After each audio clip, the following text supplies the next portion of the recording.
Hey guys, thank you so much for clicking on this video to give it a try. I really appreciate that. I'm sorry I haven't posted in a really long time, but I'm going to slowly get back into things. Just been very busy, but no excuses, right?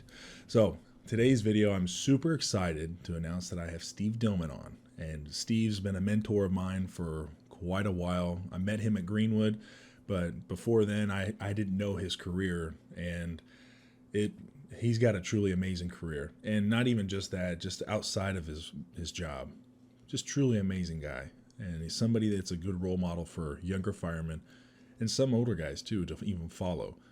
So I really hope that you guys enjoy this video. He tells a lot of stories. He tells his battle with cancer, which just that alone is just, it's heart-wrenching.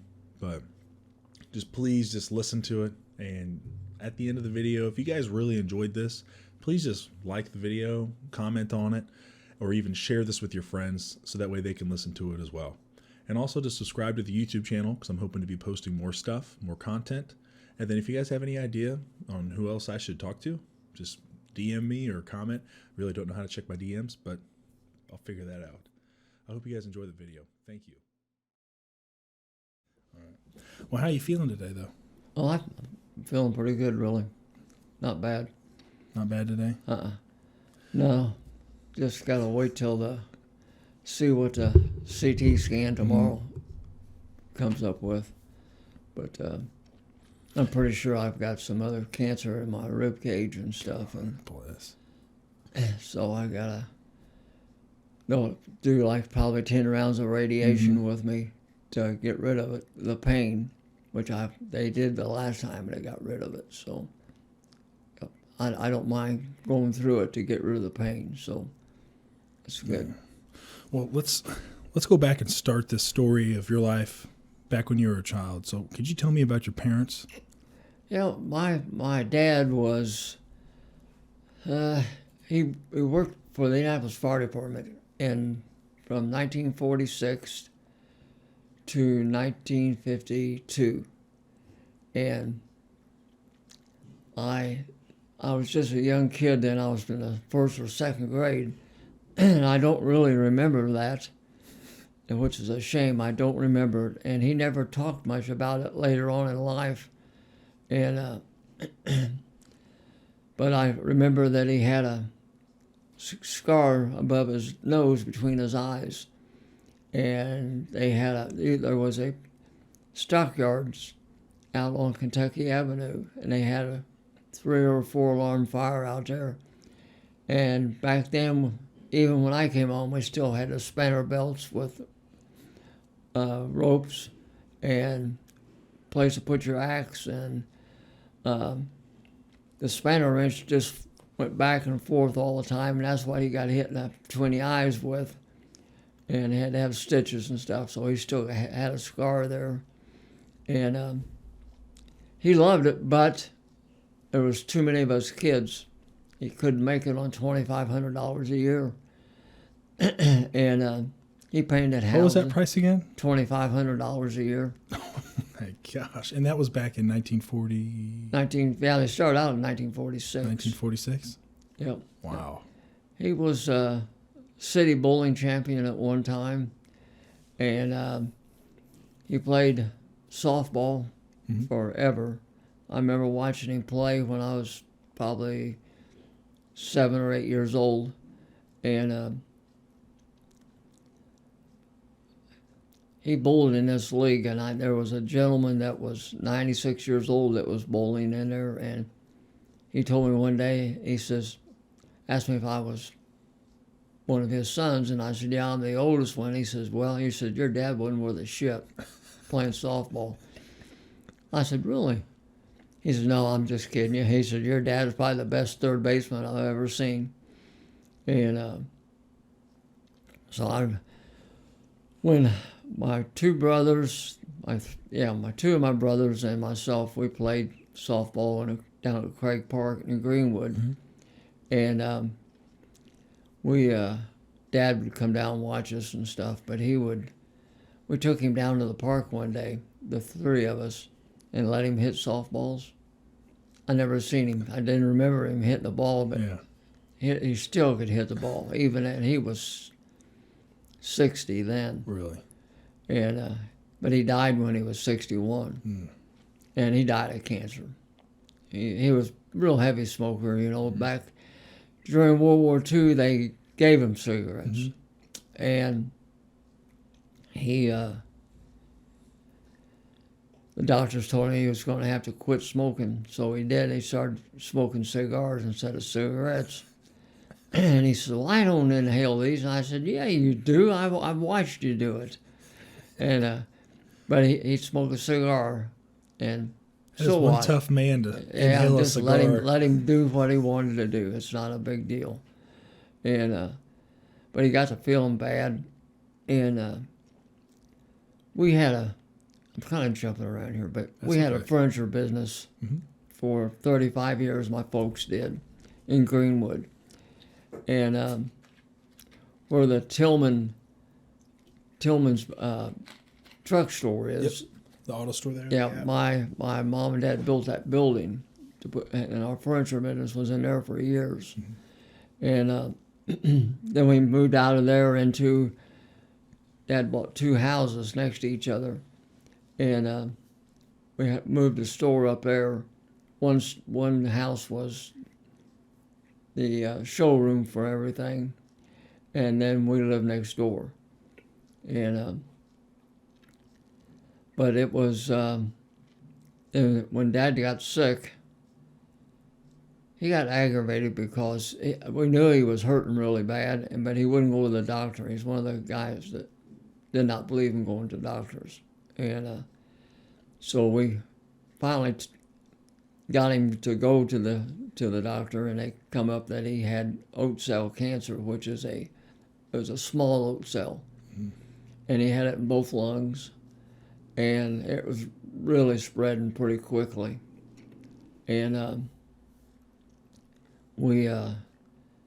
he didn't last from Christmas until they diagnosed him right after Christmas, and then he passed away in May. And it was pretty hard to lose the first time I've lost anybody, you know, as far as family members. And then I had a younger brother that was 6 years younger than me, and he died of cancer. He lived in Orlando, Florida, and they never really never did say what his host cancer was, but it had spread into his brain and stuff, and he didn't last very long, and about a year. And so I've got 2 other brothers and a sister. I'm the oldest. Then I got another brother that they just moved to Florida themselves. And he's 3 years younger than me. And then my youngest brother, he is 63. So he's the youngest one out of all of us. And I'm the oldest. What are you, 60, 68, 69, Steve? Me? No, I'm 77. Going to be 78 this next year. And which I'll take all the birthdays I can get. Because you quit getting birthdays, you got a problem. And but yeah, I've been very blessed by the Lord to have survived as much cancer as I have had over the years. My prostate cancer, we had a fire one day. I was on engine 11, and it was a warehouse that was owned by American Fletcher National Bank. Do you remember what year this was? This was 1980. Let me think for a minute. 1985 or 86, I think. Okay.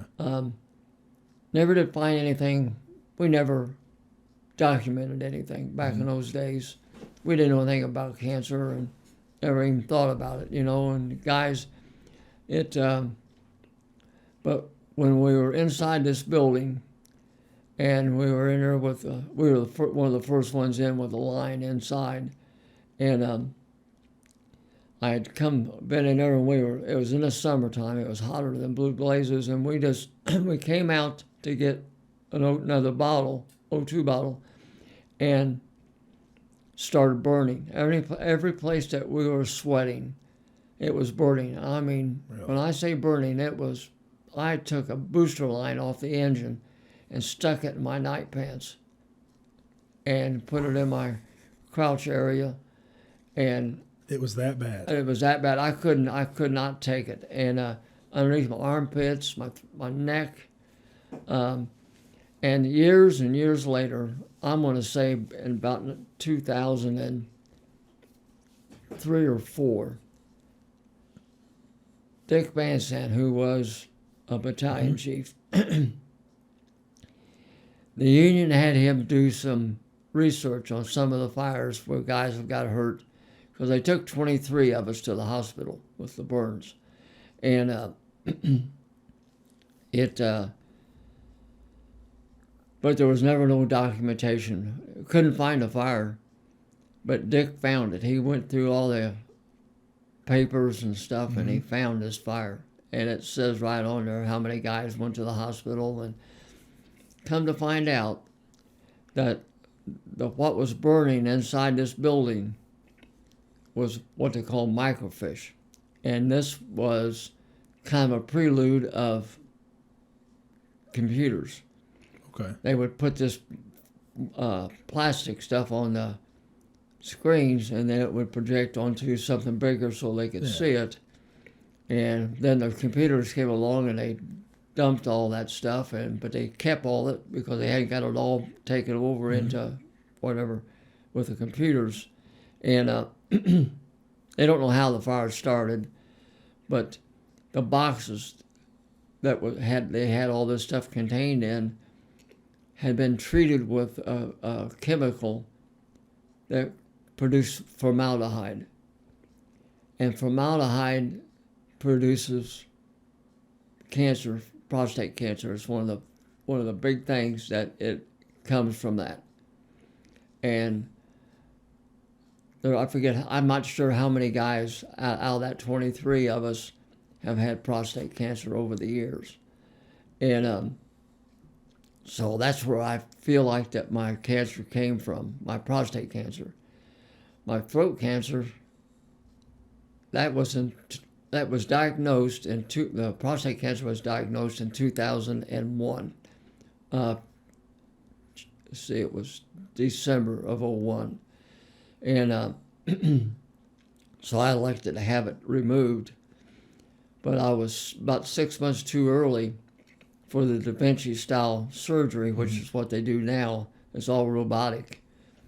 So they did mine the old way, and some of the cells escaped out of the prostate when they took it out of me.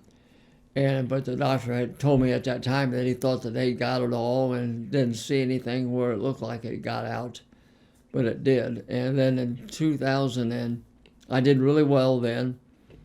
But then in 2008, my PSA started going up again. And so I went through radiation. I had 37 radiation treatments to the prostate bed.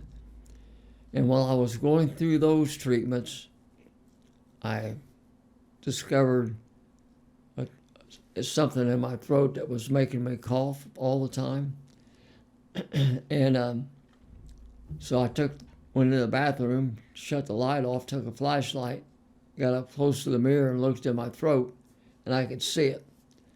It was on my right side of my tonsils on this side, and there was a tumor. And so they went in and took my tonsils out, which I was 65 years old then and liked to kill me. She said I was her oldest patient she ever had, taking her tonsils out. And that makes you feel good. Yeah, but it took it all out. Yeah. But they had to radiate me to make sure that it wouldn't come back. So I went right after they took my tonsils out, they let that heal up. Then I started 36 rounds of radiation for my throat on this side. And to this day, thanks for the doctors and the Lord giving me the blessings that my throat cancer has been non-existent. That's awesome. but my prostate cancer keeps coming back.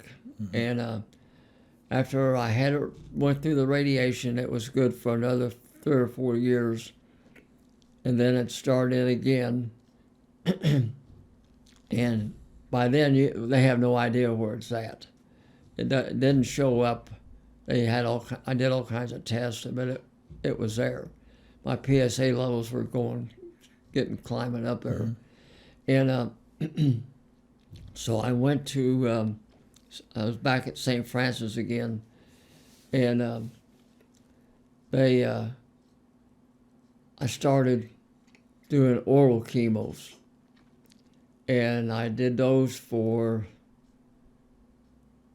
4 years, 3 or 4 years, and when I got through with that one, well, I'm ahead of myself. Let me think about this a second. Take your time.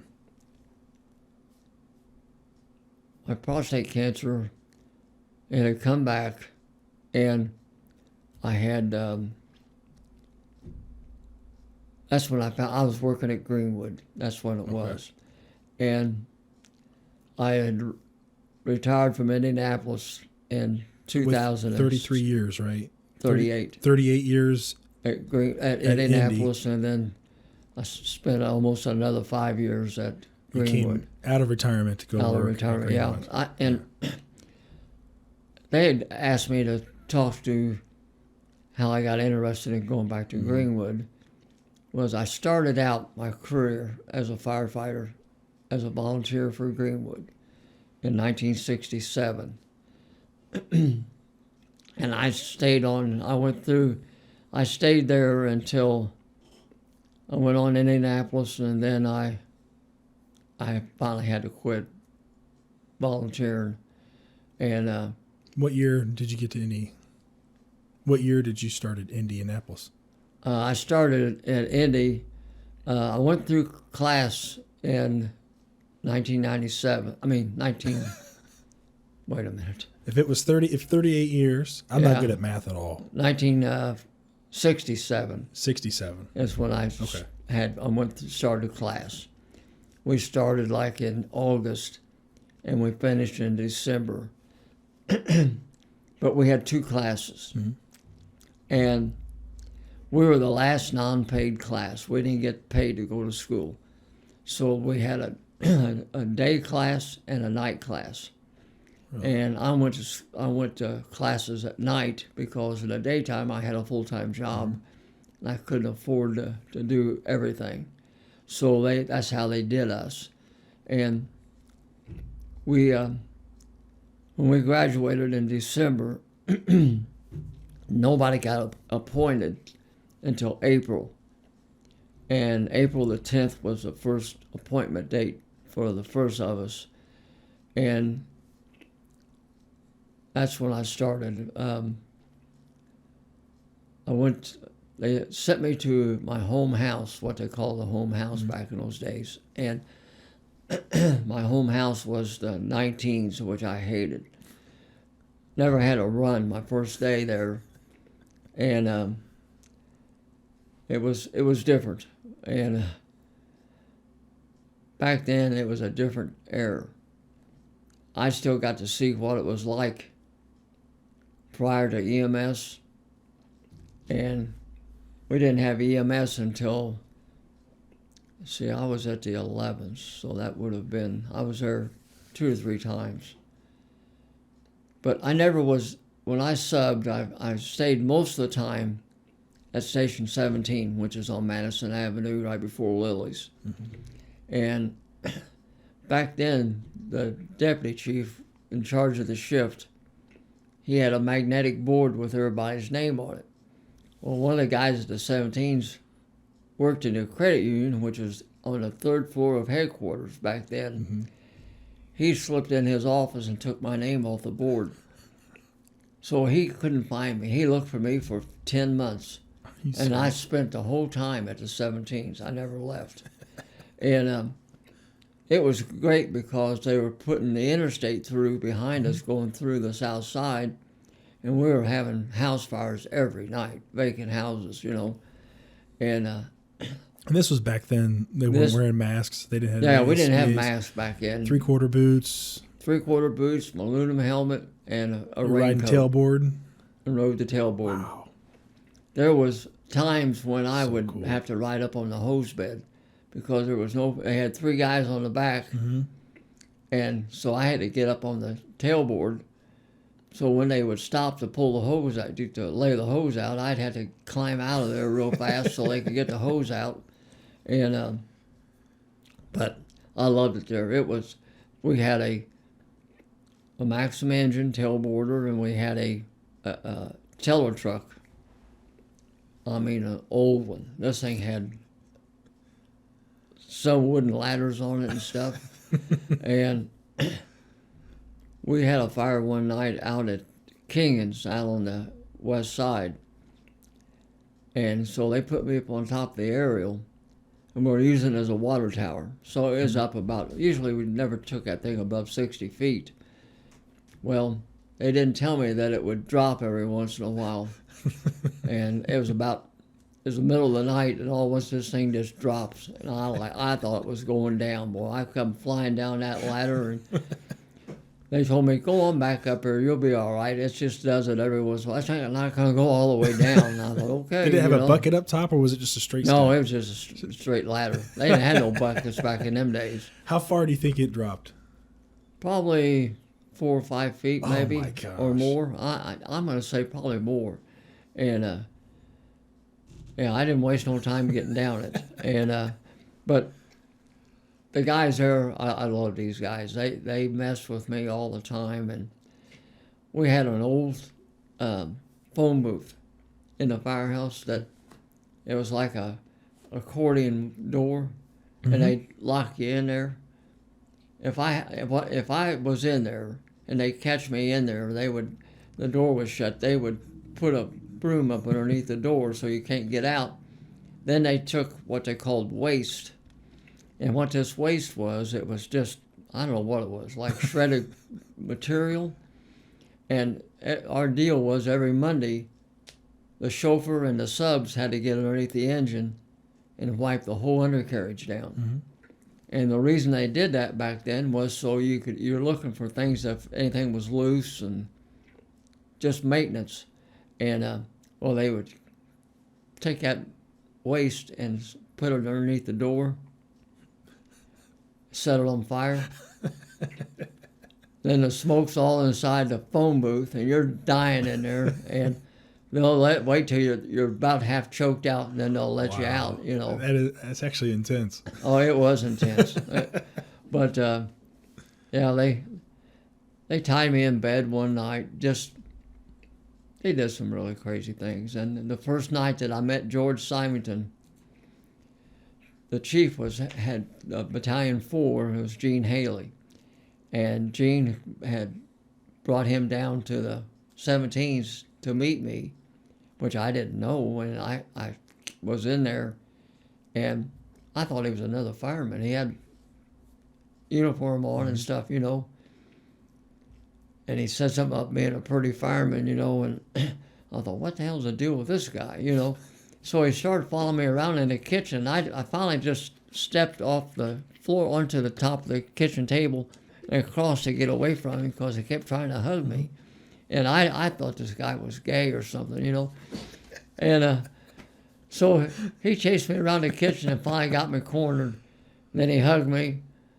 And then as soon as I realized then that he wasn't right, He wasn't right. But George, from then on, I loved George. George was just he's like a little kid. And Chief Haley used to take him all the time in the buggy. And he'd go around and eat lunch with the guys and stuff, and George was probably one of the biggest things that was part of the Indianapolis Fire Department through all these years. Really? Nobody ever mistreated him. If they did, he got their butt whipped. There's no reason to do that. And he was, his health right now is not real good. They had to put him in a nursing home. we just had a get together for a money raiser for him, and the Union Hall was packed. That's how much everybody thinks of George, and but just a really good guy, and well, I kind of got away from what I was talking That's about. all right. We started talking about early on your career. Yeah. Talking about some of the big fires. I was at the 17s when I had the most fires. And I had a lieutenant there. His name was Ralph Johnson. And he was a lieutenant on the engine. And I absolutely loved him. He was like a stepdad to me. And he told me the first night when I was there, he says, if you leave me on a fire, I will personally kick your ass out in the back parking lot. He said, I'll give you the worst ass whipping you ever got in your life. I said, well, I won't leave you. Then about 2 nights later, we get a grocery store over on Moore Street. I don't know how I can remember the street names. I can't remember what I'd done yesterday now, but we had this grocery store, and we laid out 2.5. Back in 2.5 was our supply line. And we had 1.5 inch hand lines that we used. And but anyway, we crawled in this grocery store. This is before we had masks. And he told me to get my face down by the nozzle, and we can breathe up there. Both of us can.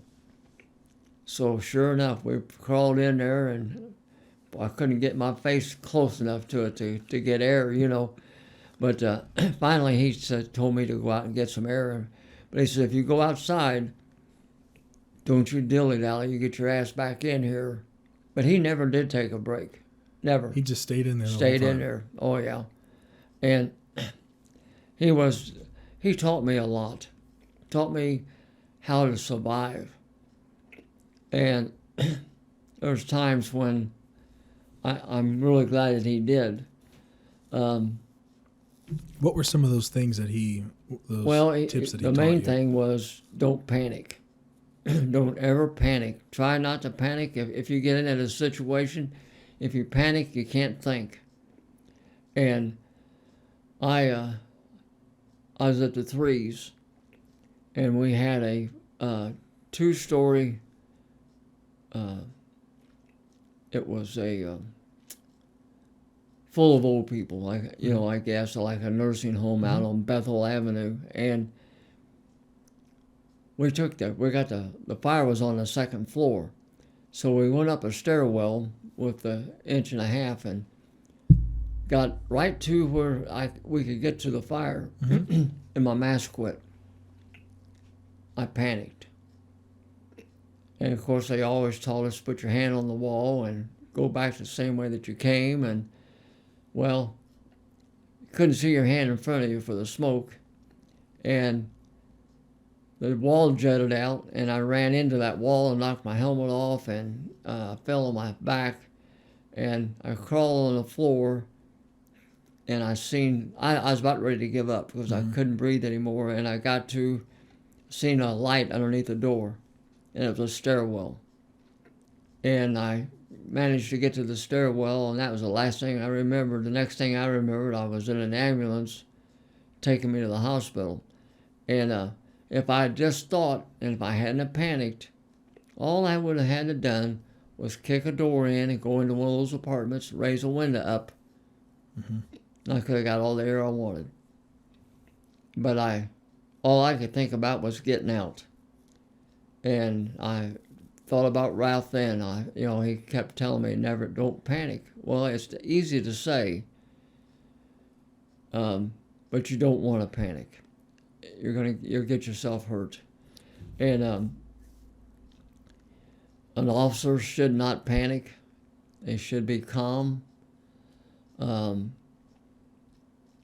I had guys tell me they didn't even know if I was we had a working fire or we didn't, because I try to keep my demeanor the same all the time. And I don't think I ever yelled at all, period, because it just used to aggravate me to no end. I had one female that would yell a lot on a fire. And we were up in an attic, and she's yelling this and yelling that, and I finally told her to shut the F up. And from then on, she quit doing it, you know. And she was a good fireman, Yeah. she was. But she just get all excited and yelling and stuff, you know, and it just makes everybody get bent out of shape, and you don't want to do that. And that was another thing that Ralph always told me, you know, and he said, you always want to stay down as low as you can get, because if you get up by the nozzle, like I told you, there's air coming out of the hose line, and it's like that on any of the hoses we got today. We had, when we got our 5-inch, I hated that. I absolutely hated that stuff. And in the wintertime, you can't hardly get it loaded back on the engine. Hard to drain. Mm-hmm. It's heavy. Heavy, Real yeah, heavy. it's really heavy. And so we still had 3-inch on the engine. So I was laying 3-inch out. And Chief Chris Pitts was my chief and battalion chief, and he told me 2 or 3 times to put that 3-inch out. But see, we had hydrants every block, and so it wasn't a water issue. And we put out all kinds of fire with 2.5 supply line, and now we got a 5-inch, which this is the greatest thing going. Well, it is a good thing to have. It's like having a hydrant with you. Yeah. But we had a house fire that morning, and we were on our way back, and a run come in on an apartment building over on the east side there, and it was one of those fires where nothing was showing, and I didn't lay out anything. We went up to the 3rd floor, and I like to shit. I mean, the place was full of smoke, and it was hotter than heck. So we knew we had, knew we had a fire. And I ran back down and had the guys hump the hose. No, we didn't either. We took the 3-inch back. And so when we come out of the apartment building, I seen Chris coming. I thought, okay, I'm gonna get my ass ripped here. And I said, okay, time out. I said, look, you didn't see what I saw at the beginning. Mm-hmm. And I said, I probably would have had the 5-inch out, probably. I said, but I guarantee you from here on out, I will have 5-inch out on everything. He said, now don't put it out in the garage.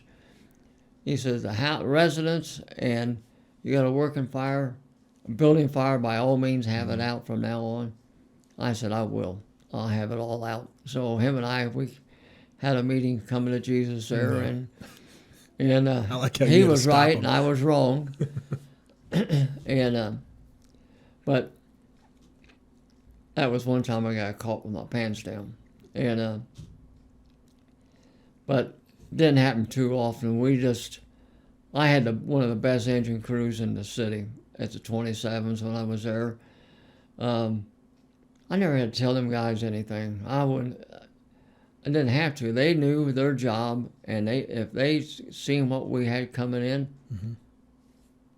Skip was my chauffeur. Him and I were together for 20 years. Wow. And we knew what each other was thinking, and he was always right. I mean, he was probably one of the best engineers I've ever worked with. But the guys were tremendous. I mean, and most of them stayed there.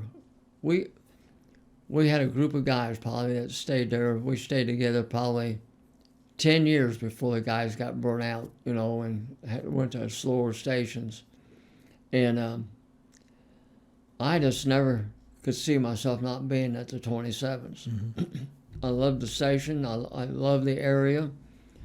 Even though we called it the swamp, and that's what we had on our T-shirts. We had the swamp thing on the back of our T-shirts, and it was our kitchen deal. I was a terrible cook. I hated cooking. I just I'd buy the guys their meals if they do the cooking, and I'd go to the store and everything, get what they wanted, but I just not a good cook, didn't want to be a cook, and so they would cook for me because they wanted a decent meal. Yeah. And anyway, Naturally, anybody does. after dishes, every day we would throw dice, and high and low would do the dishes for the evening meal and the lunch meal. Well, then we decided we'd have a roll off. If the other guy wanted to roll off, and if you got, they would pick high or low, and whichever one won, he didn't have to. You had to do the dishes by yourself then, which I did that quite a bit, and but it was a lot of fun. I mean, we did stuff. We played Chinese checkers.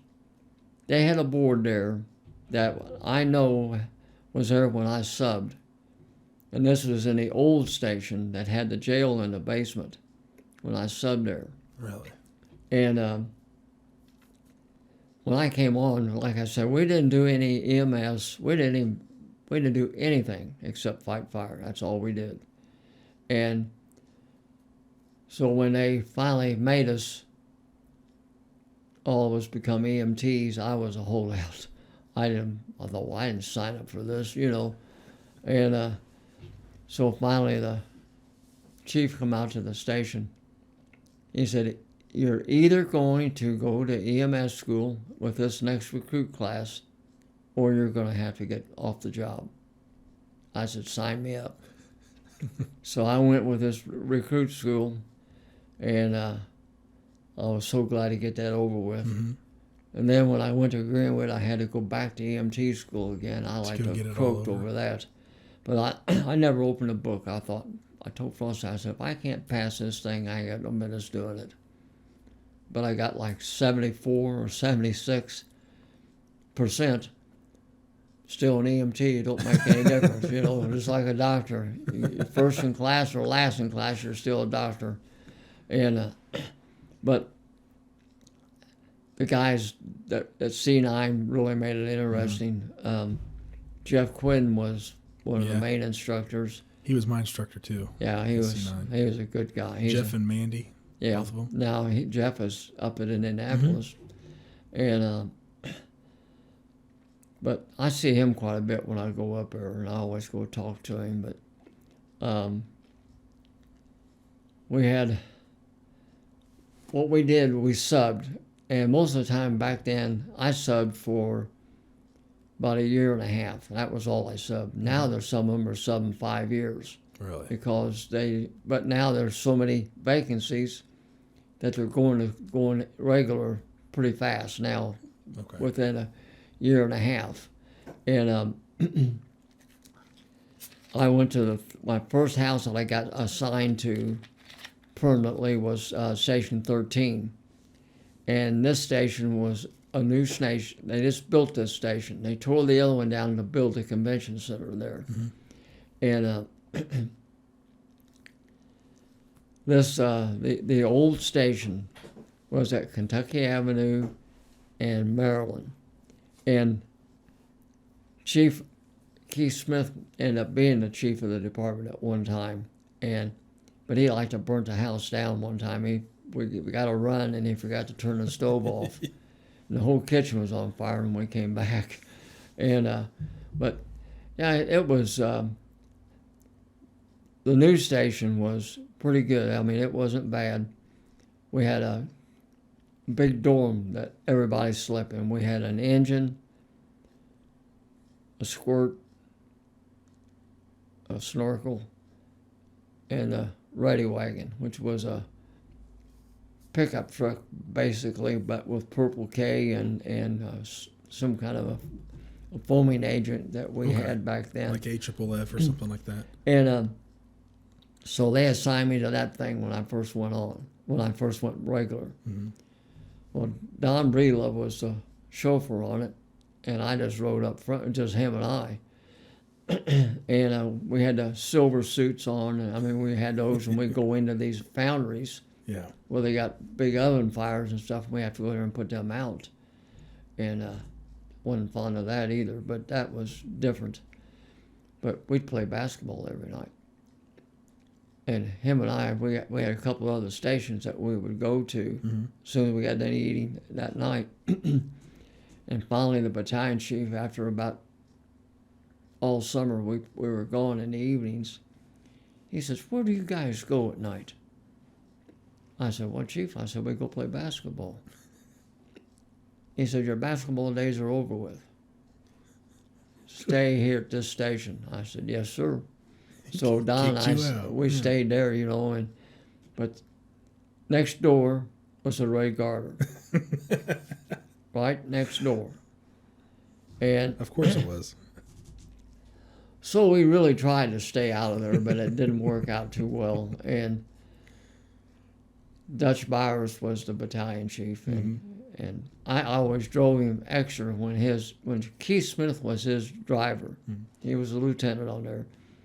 And then, but Keith was always gone because he was in Young Republicans and stuff. He was really motivated with politics. And so one night, there was probably 8 of us. We'd go over at the Ray Garter and sit in the kitchen and had the door opened up in the alley, and we all had a radio with us. And they'd have food in there for us, and we'd sit back there and eat sandwiches up and watch the girls out there, And they'd come over and play volleyball with us a couple times until that quit. And I don't see how that's a problem there. Yeah, I don't know how it could go bad. The way it went bad. we got a run one night about 1 o'clock in the morning, and they had a railing over to go into the engine house, and we were jumping over it. Running to the apparatus. I looked up there, and Dutch Byers, the chief, was sitting in the buggy watching every one of us come across. I thought, oh my God, this is not going to be good. So he didn't say anything to us that night. The next day, when the other shift got gone, he called us all upstairs to the kitchen. And he told us that we couldn't go past the flagpole at night after 6 o'clock. Could not go past the flagpole out front. And if he caught any of us, he would lay us off. Oh, my God. So we stayed back. Then we kept inching over a little bit further out and a little further out. And but yeah, he was a good battalion chief. But he was strict. And I didn't mind that at all. It seems like you knew where you stand with him. It seems like you knew where you stood with him. Yeah, well, yeah. We all did. We respected him. And I actually never really worked for a bad chief. I just had some chiefs that were really better than others. And he ended up being a shift commander, was Pat Nix. Pat was a wonderful guy to work for. Him and, let's see, who else? There was one guy, his name was Lee Fulmer, and he was a really old guy when I first came on. And we had a fire up on Indian Avenue in a pawn shop. Well, we're crawling in there, and we're all hacking and stuff, and we get back in there, and I look down the floor right next to me, there's a pair of feet. And I thought, what the hell?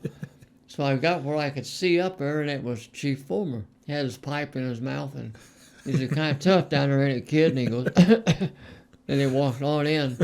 I thought, oh my gosh, this guy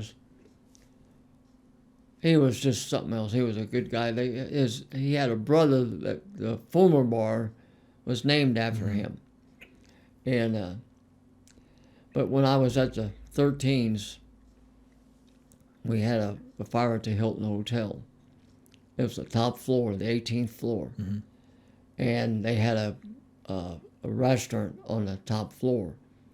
And it was I just got to work, and I was putting my gear on the snorkel And we'd been over to the Hilton the day before 3 or 4 times on alarm runs and stuff, you know. It got to be a real pain. Never nothing. So it came in as a Hilton Hotel, top floor. So we pulled out of the engine house. We couldn't see anything until we got to Ohio Street. I looked down Ohio. We were standing up instead of sitting down when they're standing up, you know, and got to the whole top floor was going. I mean, fire was blowing the windows out of this thing. Had great big huge plate glass windows in it, and they're all shattering out on the street, and people were running. And so we took hand lines, and we took our extra hose with us, and we took the elevator up to like the 15th or 16th floor, and which we probably shouldn't have done that. Today's standard, you don't do that, but we walked the rest of the way up. We got up to the fire floor, and there was the standpipes, all the handles had melted off of them, so we couldn't use them. So we had to take them back downstairs, the floor below, and start taking water off the standpipes. And we after we got the fire knocked down, it was pretty cold, but the wind was blowing real bad through the top floor with no windows in it, you know. And were you standing pretty far away from them windows and not getting even close? No. When we got up on the roof, I was the youngest guy on the truck. Yeah. So you're going up. They put me over the edge, over the ledge. We had this, like, I think it was called manila rope. And I think it was made like out of hemp or something, but it was they were real strong and everything. And they made a saddle for me to get in. Then they tied it up, put a half hitch in front of my chest, put me over the edge, and I had to go. They were taking me around the top of the building, and I had an axe and a pike pole, and I had to chop around the edges to get the fire to come out so we could get the rest of it up. They'd hand me a line, and I'd hit it and put it back up and keep going. So did they have a bracing up there on the top floor where they just held you in, or did they just hold the rope? Just held the rope. And I told them, I said, if you drop me, I said, I'll haunt you for the rest of your lives. And I was scared. I don't like heights, and that was really not my portion. I can't even imagine. I didn't like it. And so Chief Van Sant come up there. They said, whose brilliant idea was to put him over the edge? And nobody answered, and they said, get him back on this side, get him back up on the roof. So I was so glad they hauled me back up. And that was about one of the scariest things I was. I just thought, oh my God, if you drop me or... What was that like looking down 18 floors? Not good. It was a puckering minute. Do you still remember that vividly today? Oh, vividly. Yes, I do. I surely do. It was... That's a great memory, though. But it was a cool-looking fire. It looked like a big Roman candle. When we was coming down Ohio Street, I looked up there and I said, holy shit, I cannot believe this. And after all the false alarms we'd had over there all the time... You finally got something. Yeah, big one. And that was probably one of the... Besides the Grant fire, I was on the Grant fire in 1973. And I was at the Threes. They sent us out on I can't remember if it was a trash fire or a car fire. Right before, the fire they hadn't hit the box yet, it just was coming in. So they passed us up, sent us to this car fire. We pulled out of the engine house, and we went across Virginia Avenue, and I looked down, and I thought, holy shit. I mean, you could see the flames in the air. And so we found this car fire in the alley, and I mean, it was the fastest car fire put out you'd ever seen. And then we jumped back in service again, and then when they hit second, they hit second and third both. Mm-hmm. And we went then, and we had to put the turn the hoses on the apparatus out on Washington Street that was sitting out on the street, the aerials and everything, because it was burning the seats up on them, melted all the windshields and the lights on top of them. And the chief had us take a hand line. We took 2 or 3 hand lines up, one after another, went up the 7's aerial, and went in the 6th floor of the building next door. We were trying to cut the fire off. Mm-hmm. There was an alley separating the Grant building and the Thomas building. So we were trying to keep that fire from coming across, and it wasn't working. I mean, they had so much fire, it just kept coming and coming, and pretty soon we just dropped our lines and ran through the building, jumped onto the roof of the next place, and they set the aerial over there so we could get down, and end up setting the Thomas building on fire too, but it wasn't nothing like the Grant building. Mm-hmm. But even the fire, there was apartments across the street on the other side of Washington Street, which, you know, that's, back then it was 3 lanes on each side of it, 4 lanes, and the fire was radiating across the street, knocked the windows out of the apartments there, and set the curtains and stuff on fire in these other apartments on the other side, on the north side of the street. And that's a lot of heat. Oh yeah. I think we used every aerial in the city on that one, and I can't remember now how many feet of hose we had laid out. I mean, it was miles of it. It just looked like every place you looked, there was just hose on top of hose. Wow. And the guys were, back then, they were hollering about raise the pressure or drop the pressure, and because we had all the aerials up. And finally that evening, late evening, that fire come in at noon. And then late into the night is when they finally got it under control. And but we had to stay there. And the next day, the new recruits come, and they got to pick up all the hose. Hey. Yeah. That's a good deal. Good deal. That's a real good deal. And but it was just about biggest part of all the engines were down. I mean, just about all of our apparatus. We were just about out of manpower. And wow. Perry Township and Wayne and Warren, all of them were covering some of our engine houses because there was nothing. Everybody was down there. And so they started putting us back in service as fast as they could. Mm-hmm. Of course, we were one of the first ones there, so we didn't get to go back. We stayed up the whole night. And then we got to mess with the new subs the next morning when they had to come in and pick all that hose up. And that was the biggest fire that I've ever been on. And but we had fires along 9th and Canal, big 3 and 4 and 5 story warehouses.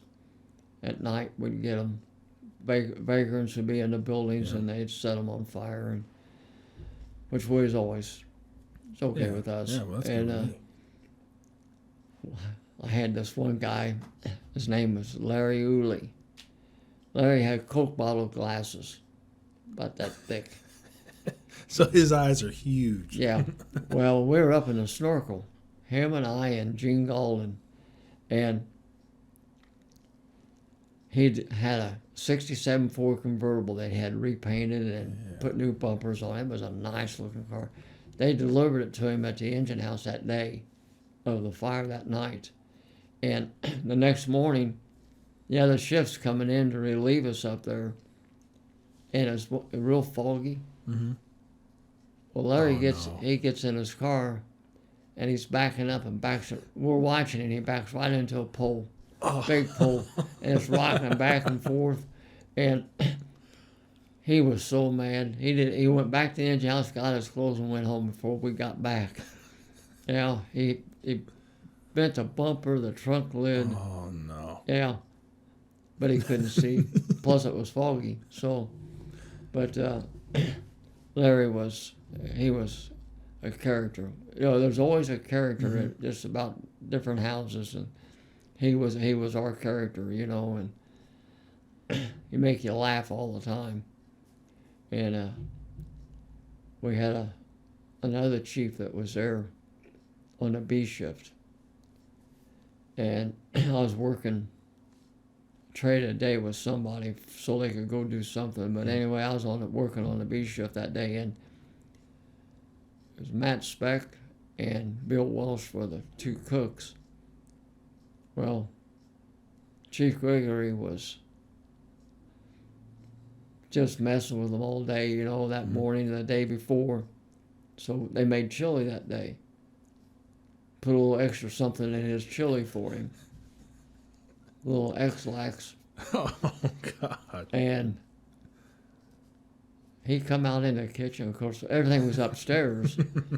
He says, any guys shitting your brains out? And I said, no, Chief, you got a bug or something, And he never did know until after we all retired and told him what had happened, And, but, yeah, it was, I guess, like the first person that I rescued was on Christmas Eve night in 1961. And I caught the hydrant, and when I went running up to we had an apartment building, and they had the ladder up, hand ladders, and so I went up the ladder and went through the front window of this apartment, and I crawled through there, and I was searching for him, and I missed him when I first went in.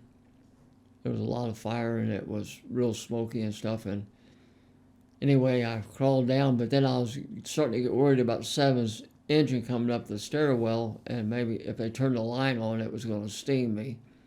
So I turned around, and I'm crawling back towards the front, and I see the guy's legs sticking out. He'd pulled a chair over on top of him. And so I grabbed him up and carried him to the window, and Sevens had just got up on the roof of the porch. I handed him out the window to him, and they took him down, and when I got downstairs, he looked like a young man. I had no idea. He was 63 years old, I think. Was he really? And his son had got out on his own before we got there, and it was on Jefferson Street. And the next day I went out to the hospital to check on Christmas Day. After I went out to check on the guy to see if he made it or not, and he didn't. He died. And so he, years later, I'm at the 27s, and I'm standing out front with my brother, my youngest one, and somebody yelled from across the street. And I thought, this guy's going to want money or something, and so he come walking across the street, and he said, is there a Steve Dillman here? And I said, yeah, that's me. Is it good or bad? Huh? And he says, I've never had the opportunity to thank you for rescuing my dad. He said, I just wanted to thank you.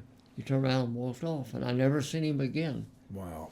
My brother he said, I feel like a jackass. I thought he was coming over here, too, to want to borrow money or something off everybody here. And, but we... How did you feel, if you don't mind me interrupting, when you made that rescue? What was going through your head? I was trying to get through the heat, and then I had my mask on, but I don't know. I was so intent in looking for this guy. I knew he was in there, and when I passed him the first time and missed him, he wasn't where I thought he would be. But the chair was covering him, and when I came back through the hallway and got into the living room again, that's when I found him. And then my heart was pumping. I mean, excitement of finding him. Yeah, the adrenaline. And it was a feeling that I never had before in my life, you know. Was it like a euphoric feeling? Was it, because I've never been able to do anything like that, so. It was a relief, I guess, that I did find him and he didn't burn up in there at that time. And but then I was at the 11s, and this had to be in the early 80s. And 9 o'clock in the morning, we get a residence fire over by Woodruff Place. And we were the first engine in there, and they had 4 kids trapped upstairs. No. I'm sorry, 3 kids. Mm. And 2 brothers and a cousin. And they had a babysitter that was downstairs. She, about 9 o'clock in the morning, she's asleep. Well, these kids, they took newspapers, and the gal told us that's what she had found. They'd stuffed newspapers in there, and then they got scared and threw the newspapers in a closet underneath the stairway. Mm-hmm. So we had a hard time getting in. There was so much fire coming out the front of the front door. Mm-hmm. And so when we finally got in, most of the stairs were burned away. And so we took turns. They threw me over the hole first, and then the other guy off the 7s, I think, come in behind me. And we're crawling down the hall. And I missed this. So you were going to the second story? Yeah, okay. Going upstairs to the second floor. So they helped you go up to the second story. Gotcha. And I missed the first little boy.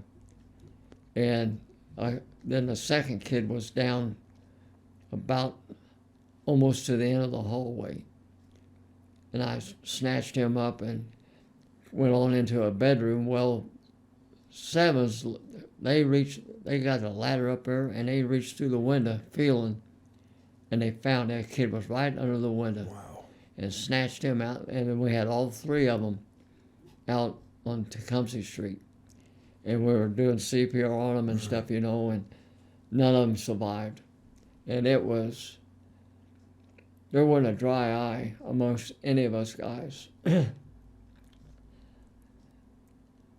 To this day, I think that's one thing that has bothered me more than just about anything, is losing those 3 kids. And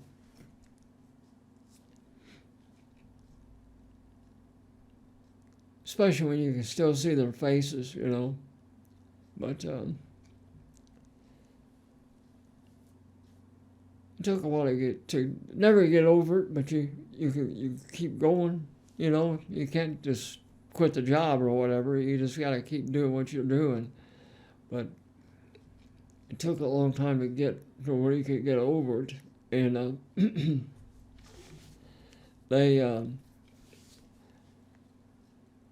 I lost 3 other kids, 10 o'clock in the morning. And it was over off of Palmer Avenue. I was on Squad 29 then. And two of them were laying on the waterbed, and another one was laying next to it. And all 3 of them were in the same room. And none of those kids survived. Nobody called it in and had a good head start on us. And you just know in your heart that you did everything that you could do to have them survive. But when you do get one, it's you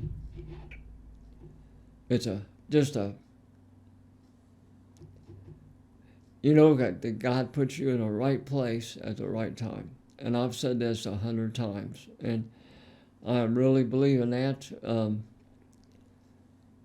The one fire we had up on Ewing when I was at the 27s, we ran the street the wrong way.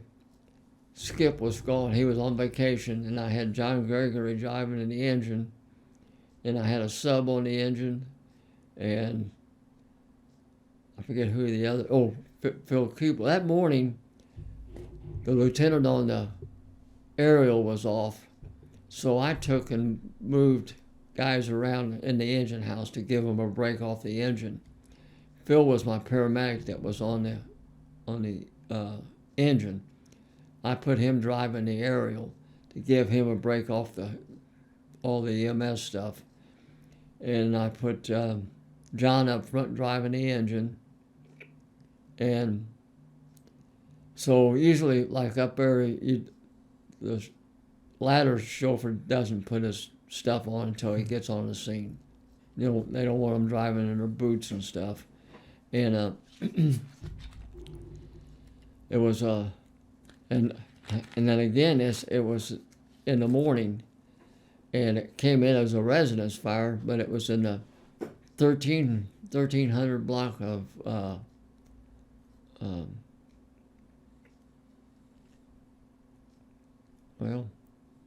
one-way street going north. You said Ewing Street. Ewing, that's it. Okay. And so I just had John. I said, we'll just drive it the wrong way. So as soon as we got off 10th Street and went up Ewing, and we're flying down Ewing, and all once John slams the brakes on the engine, and he says, oh my God, he says, look. And I looked over there, and this house is rolling. And it wasn't where we were going. We were in the 1100 block. So there was 2 fires going. Yeah. And so I immediately hit the aerial, told him to come in north of us and come down. And I seen the mother, she jumped out of one door and had a baby in her arms. Oh, and her boyfriend jumped through a window. And we seen this little boy in the front window, at the front window. And he was there 1 minute, and the next second he was gone. So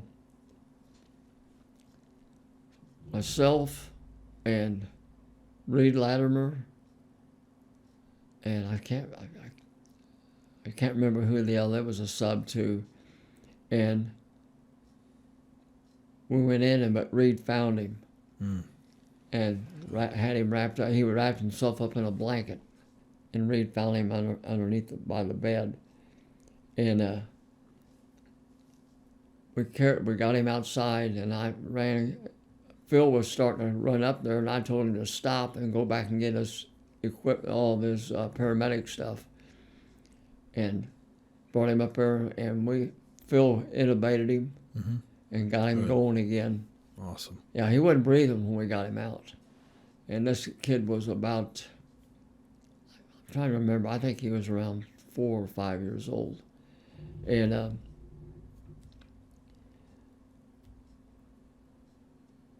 the people around there couldn't believe we got there that fast because it hadn't been called in yet. I mean, we just happened up on it. Yeah. And that's a good thing. And I've said that before in an interview that I had at the museum.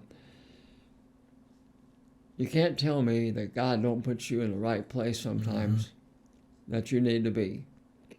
If we would have ran that like we normally would, we would have ran it down Olney, which is a wide street, and cut across 13th Street because we were going like to the middle 1300 block. And we would have been north of the fire. Wouldn't even been there. But we just happened to up on it. And 2 or 3 weeks later, I was up in the apparatus room and somebody rang the doorbell. And it was the black lady and the little boy. And she said, is this the shift that was at our house on Ewing? I said, yeah, it is. She said, would you have everybody come out here?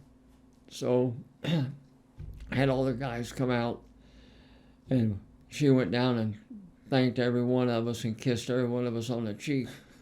And when she left, there wasn't a dry eye there amongst any of us. And Frosty called, and I said, oh, we're going to all go go to McDonald's and get a Happy Meal, you know. But it was just, it was a great feeling to see him. That makes it all worth it. Yeah, he was alive, you know, and we had another night. We had up on Coiner Avenue. We had a residence in the middle of the night, and old man and old woman lived there, and they had a son that was probably in his 30s, lived upstairs. Well,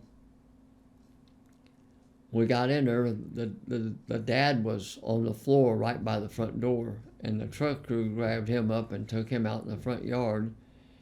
And I went in and I found a walker in the kitchen. I could feel it. Mm-hmm. And I got up close enough, and there was an old woman slumped over it. And it was getting really hot in there. And I grabbed her up, took her off the walker, and put her over my shoulder, and I went running for the front door with her. And we got just about to the front door, and the whole kitchen took off. Really? Yeah. Wow. And both of them survived. And the son did. He got out on his own. He jumped out a window, I think. It's like a movie. Oh, it was. It's crazy. I mean, I've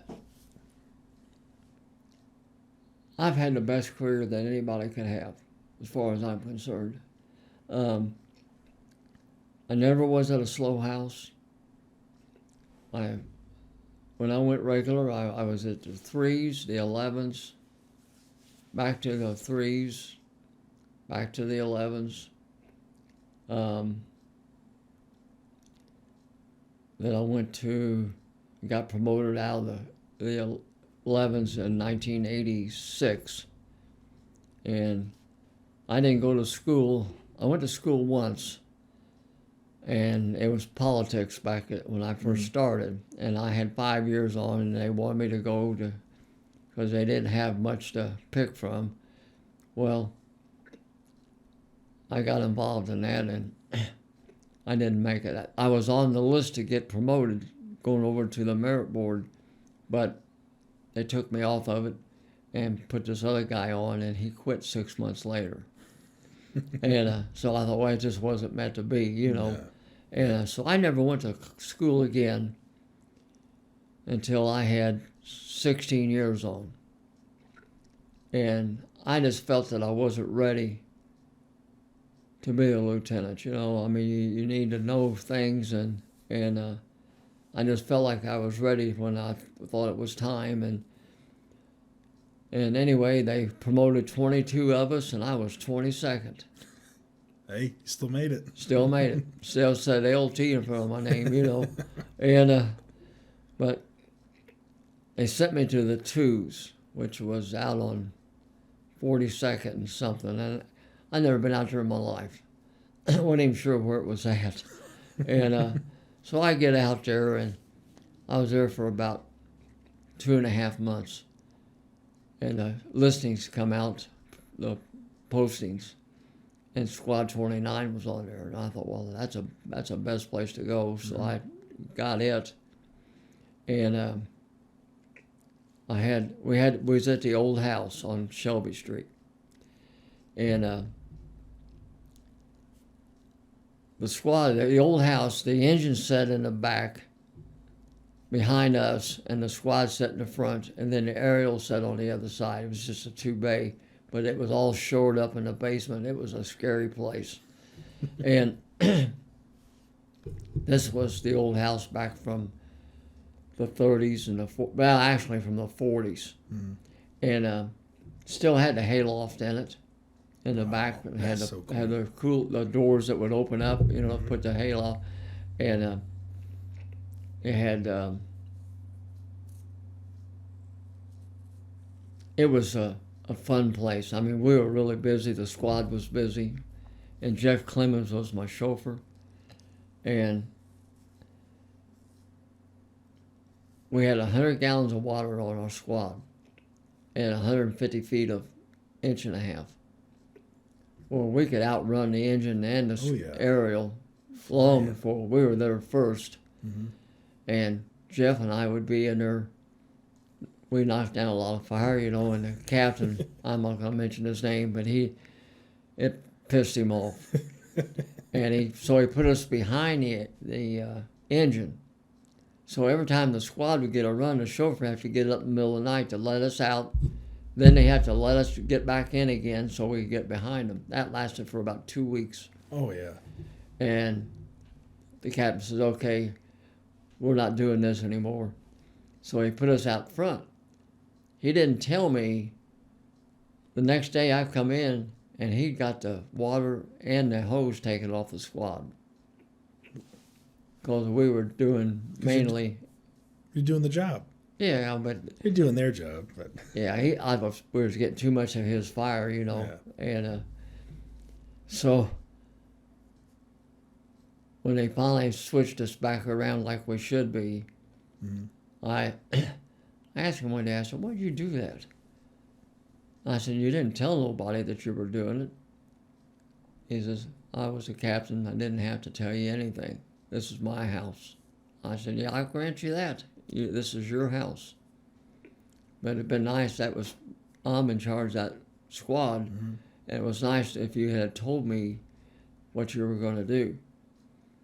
I said, but it's long gone now. And so we just let you guys get there. And as soon as you're there, we're already dressed and ready to go.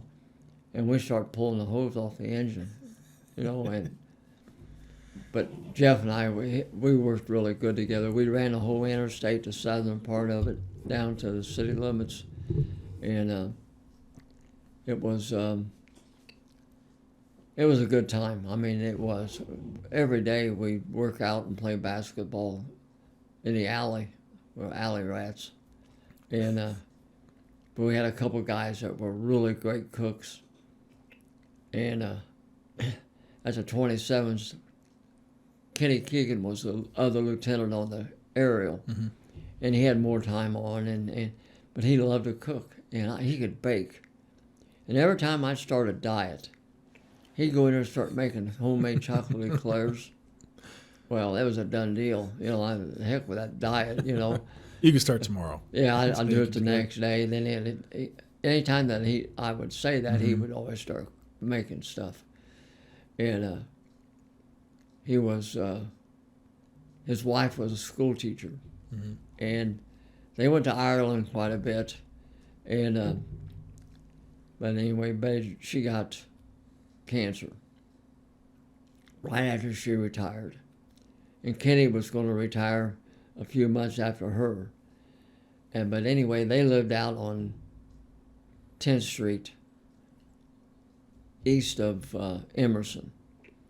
And there's a nice area out there, but she wouldn't, anytime she was sick, she'd get sick or something, she wouldn't let nobody come out there and take her to the hospital but us. So we'd take the engine. Kenny would call, this is after he retired, he would call us, and we would go to the house, put her on the engine, and take her to community hospital. Really?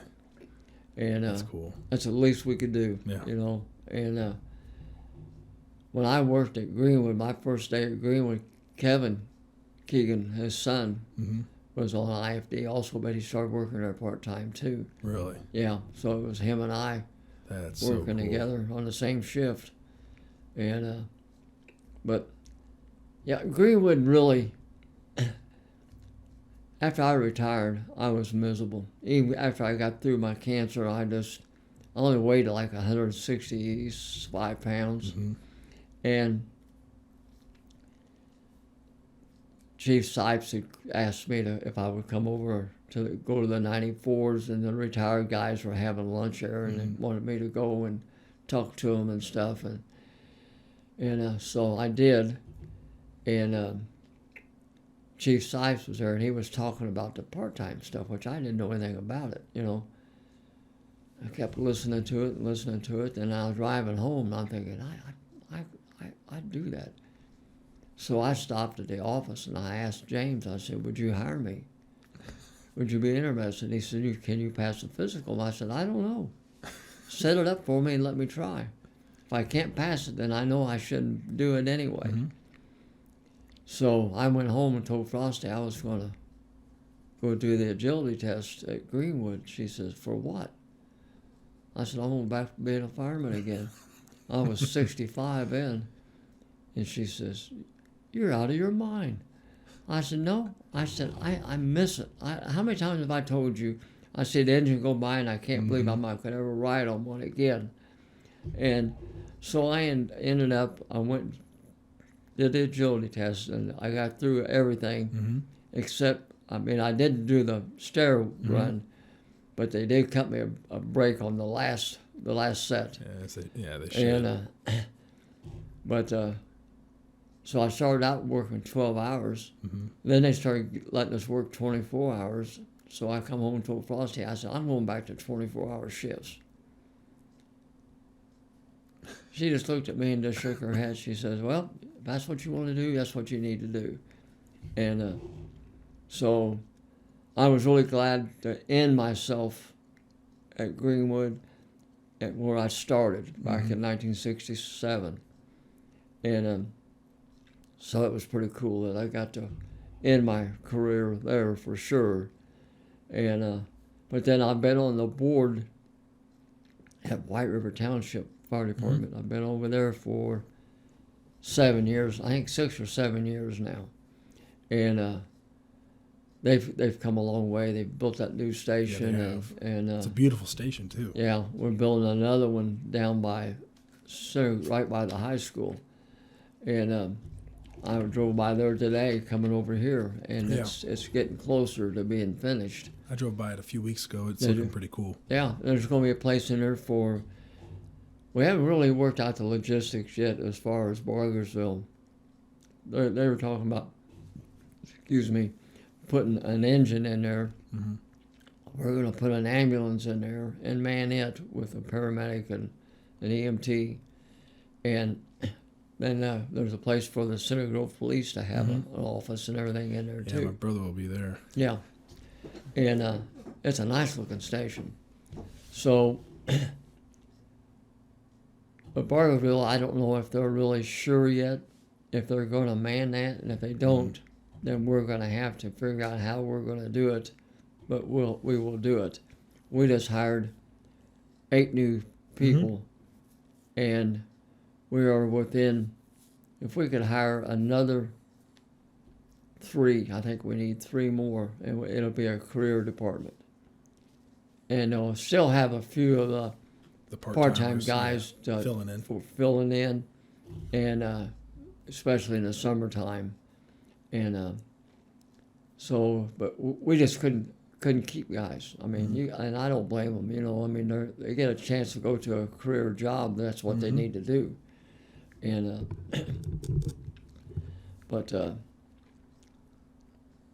yeah, I've been very, very, very fortunate, very lucky, very fortunate, and very blessed to be able to do 2 things that I've thoroughly enjoyed in my lifetime. And I was a drag racer started out in 1962. We used to race out on 37 all the time at night. And there was a bunch of us guys that raced all the time, and we'd have guys from Minneapolis tow their cars down, and then we'd go out and race. And I got really hooked on it. And so I finally quit in 2010, I think it was. I sold my last car to a guy in Mississippi. You talking about the black? The black Chevy too? That was, I think, a couple of years after, because I got to ride in that car, and I met you in 2012. That's right. It was 2012, I think. Yeah. Because you gave me a ride in it one day, and it was the coolest. Yeah, it was the coolest thing ever. I just thought to see if I could scare you or not, you know. But yeah, I got to do all that, and now I got 2 grandsons that are racing, and my 2 youngest sons are racing. So that's so cool. I go out and watch them. I get tired, or I get the sun's too hot. I'm going home. And but yeah, I just I've been lucky to get to do 2 things, and not everybody can say that. You know, you got and took up golf. I'm not worth a hoot, Man, who cares? but I don't care. I just enjoy being outside and hitting the ball. You know, a lot of times I spend more time looking for it than I do hitting it. But I enjoy it, and I know I'm not any good. And so if you know that much going in, I don't get mad. Mm-hmm. I get aggravated sometimes, especially putting, but close. And but that's probably about the biggest thing I really enjoy doing today is playing golf. And I did play going through this cancer that I'm going through now. I don't know if tomorrow I got to go have an MRI done tomorrow. I got a place in my back that's really aggravating the heck out of me. It's painful. And they told me my cancer that I have now is stage 4 advanced prostate cancer. And it's incurable. I'm going to run out of things for them to give me, I know, one of these days, but hopefully it's down the road to keep finding more new things. Yeah. And but I had a major issue after I went through the infusion chemo this last time, and I couldn't swallow anymore. And I went 5 weeks without taking my chemo pills because I couldn't swallow anything. And I found this specialist over in Mooresville at St. Francis. And my neck, when I had to have all that radiation on my neck over here, it hardened all my muscles in my neck and wouldn't let me swallow. So she has got me, the first day that I went to her, she had me swallowing my chemo that day. Really? Yeah. And she is a cancer throat patient herself.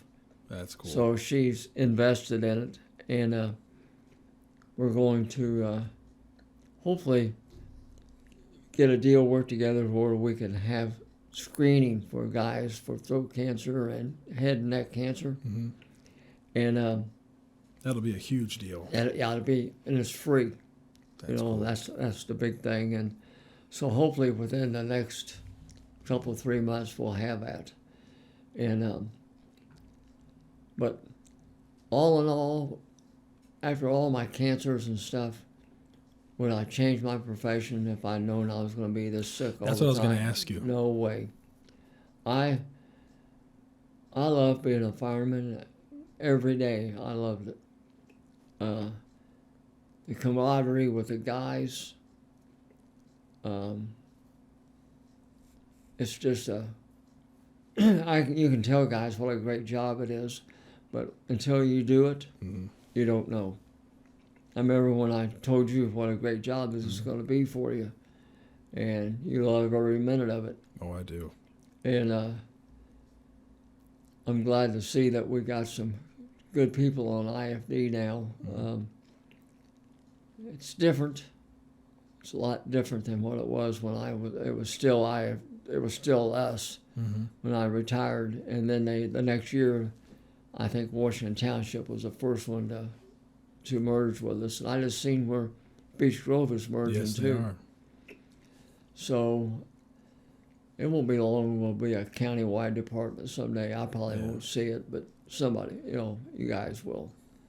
But, Steve, I got a couple questions for you now. Sure. But I was going to ask you if you had any.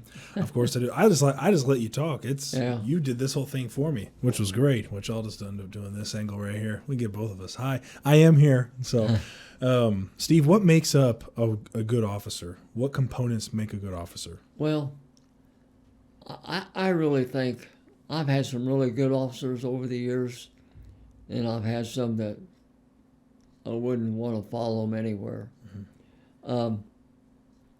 First of all, you got to be compassionate. The guys,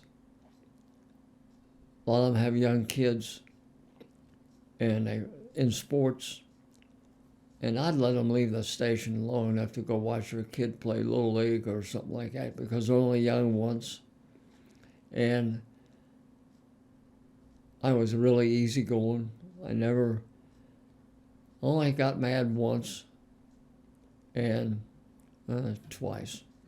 But I've heard those stories. Those are great. I had one guy that was a drinker, and I caught him, and I had warned him about it. I knew how he was, and I just told him, I said, you need to find a new house, and I'm going to give you 1 day to find it. If you don't, I'm going to find one for you. And he left. And I got a good guy that come in and took his place. And but don't be a bully. I never let the rank bother me, or I'm not any better than anybody else. Never felt like I was.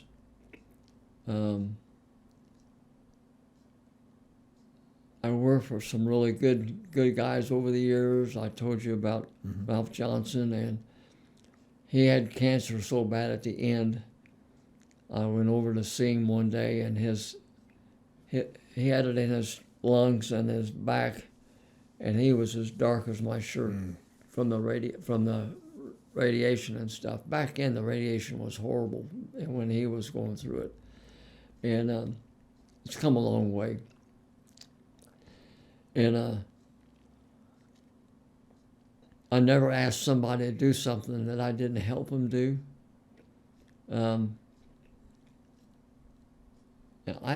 If I got bored at the station, our engine always looked good. I blacked the tires and polished the wheels and waxed the engine, and I liked doing it. And I wouldn't ask nobody else to do it because I enjoyed doing it. And if they wanted to help me, okay. If not, that's fine. I don't care. I just like doing it. And but you got to be a good leader on the fire ground. I felt like it was my job to make sure that my guys went home the next day. I kind of was like a mother hen, and I would watch over them. Couldn't watch them all the time, but Phil Keebler, he had a couple bad habits, and I kept telling him, I said, Phil, you're going to get hurt. And we had a garage fire one night, and I said, don't go in there. I said, it's just a garage. We'll put it out here by the alley, and don't take no chances. It's a block building, just stay out. So I walked down the alley, and I came back, and there he is inside. So I reached in and grabbed him by the back of the fire coat and pulled him out. I said, if you do that again, I said, I'm probably going to write you up. Don't do that anymore. And as I got through telling him that, the whole roof fell in on this big garage. Wow. And he says, okay, I won't, I promise you. And I said, okay, that's good. Nothing more said. And he was one of the best medics I ever seen.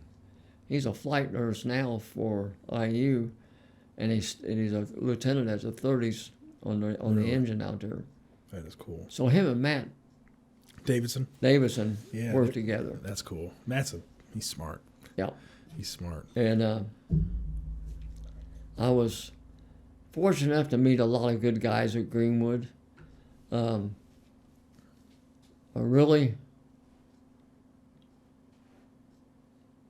really never could say that I really disliked anybody, but there was a few things that we had disagreements about, but we got over it, and I'm over it, and it was just one of them deals, and but Greenwood's a good department, and the guys need to be proud of themselves, and Greenwood gets a lot of respect from everybody. I've never heard anybody say anything bad about them, ever. I think that you need to listen to your guys if they got a problem, and if you can help them out with it. And like I said, well, you need to be compassionate. It goes a long way to have an officer that seems like he truly cares. In my short career so far, I've had officers that you can obviously tell they do not care. Yeah. And then I've worked for officers that actually seem like they truly care about you and say, hey, if you need to get going to home to take care of that, go ahead and take care of that. Greenwood's got some really good officers. Mm-hmm. They do.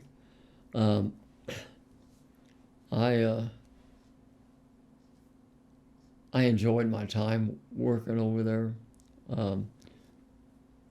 And I drove the engine for quite a while.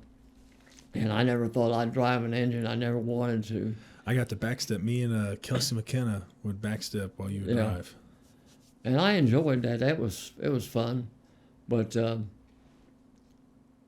we just didn't get much fire, back in. And they're not like you guys have been getting. We've been lucky recently. But you were doing pretty busy there for a while. Mm-hmm. And I think that you never get enough training. Even when we would train at Greenwood, there's things that I didn't know what they were doing. And we nobody ever showed us. And so I thought that was when Burgess was the training chief, or still is. No, he was a captain. He was a captain. Yeah, he was a captain. Yeah. We had another guy in the training chief's position. He's no longer there. He's no longer there no more. Yeah, couldn't happen. Never mind. I'm not even going to say it. But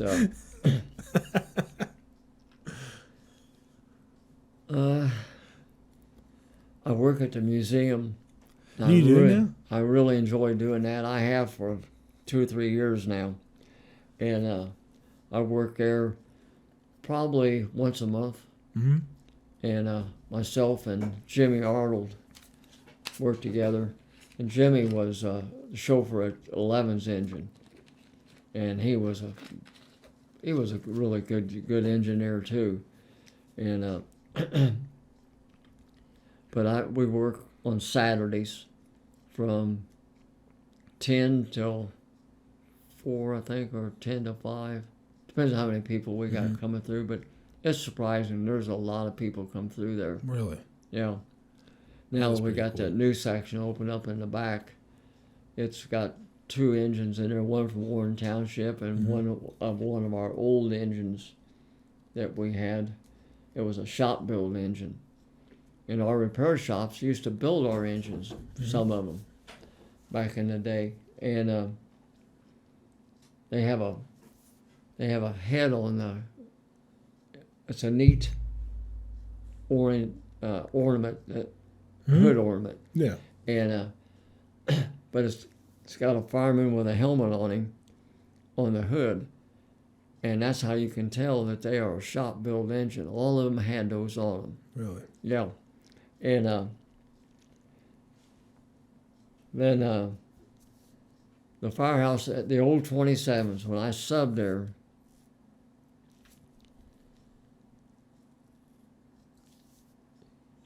I got to ask you something. Oh, do you want me to? Can I just say it and then you can bleep it if it's... Sure. Yeah, you'll just have to remind me at the end. Okay. Yeah. Well, the old 27s, in order... 1 hour 57 or 37? 37, all right. That's long.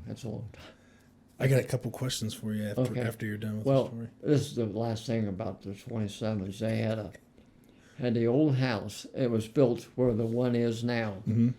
And it had the hayloft. It had a jail in the basement. And the cops when they had horses, they would stop there, take them down to the jail and leave them there and come back the next morning, then take them the rest of the way into town. Oh, no. And so when I went there, my first day, in order to be there, you had to be either a Catholic or Irish. Mm-hmm. Well, I wasn't Irish, but I was Catholic. And my lieutenant was Patrick Moriarty. You couldn't understand him. the brogue, the Irish brogue. Yeah. I loved listening to him talk. And he always smoked a cigar down to where it was about that long. And he liked him, and I'd watch him, and I just knew he was going to burn his nose, but he never did. He was a professional. And the upstairs, all the bedrooms were upstairs. And they had a bee on the bed. Several of the firehouses that I subbed at when I first came on. And the first house I went to that I seen that, I asked them what that meant. And it was for the blacks. Really? Blacks that's the only bed they slept in. And what year was that in? That was 1968. So that was still, because I know in Cincinnati back in that time, there were still certain areas that black people couldn't go. Yeah. My mom and dad were telling me about that. Because that was I still thought that a was thing. terrible, you know, Yeah. and It's insane. it didn't last long, you know. Station 1 out on Michigan Street, where the training academy was, it was all black. And they finally put them all together with whites and the blacks together, which was the best thing they ever done. And but that deal with the mattresses, I told them they should throw them things out in the alley, you know, and Go burn those things Yeah. out there. it was That's a But- crazy time. That was a crazy time. it was. Looking back, and I mean, I was born in the 90s, but looking back and seeing that, trying to imagine back at that point, I truly can't. Yeah, I mean, I couldn't imagine it. I was having a hard time grasping that. And my best friend, he and I were on the arson squad together. That was another thing. I worked on the arson for 5 years, 5 or 6 years, and he was my partner. And he was the best arson guy I ever seen. I mean, he was really good. He showed me things that I had no idea. And I started to tell you about the 27s, that deal when I asked the lieutenant, I said, "Where's the Pepsi machine at?" He said, "It's upstairs." I said, "Okay." He says, "Well, if you want a Pepsi," he said, "you got to go across the street. Go over to the drugstore and get a Pepsi. Because there's nothing in the Pepsi machine but long necks." I thought, okay. He says, "If you want one, you just take one out and put the bottle cap in your pocket, and then you settle up before you go home in the morning." I said, "Well, you don't have to worry. I just drink Pepsi." I'll just drink Pepsi. And I couldn't believe it, but that was when I first came on. Really? But guys back then, Yeah. they had no dealings with the general public. We didn't do any EMS, nothing. Not even first aid stuff. Some of the squads did, but that was about it. And I've seen guys smoked in the bedrooms, and it was, Wow. I hated that stuff. But The question I had yeah, that I asked a few of my coworkers and another friend of mine, and I'll say their names because I think that it'd be kind of cool for them to hear that. But from Curtis Huffman is a guy I work with. I love Curtis to death. He can be an idiot sometimes, but I love him. Yep. But he asked, have you ever had an oh shit moment, and if so, what happened? And how did you deal with it as well?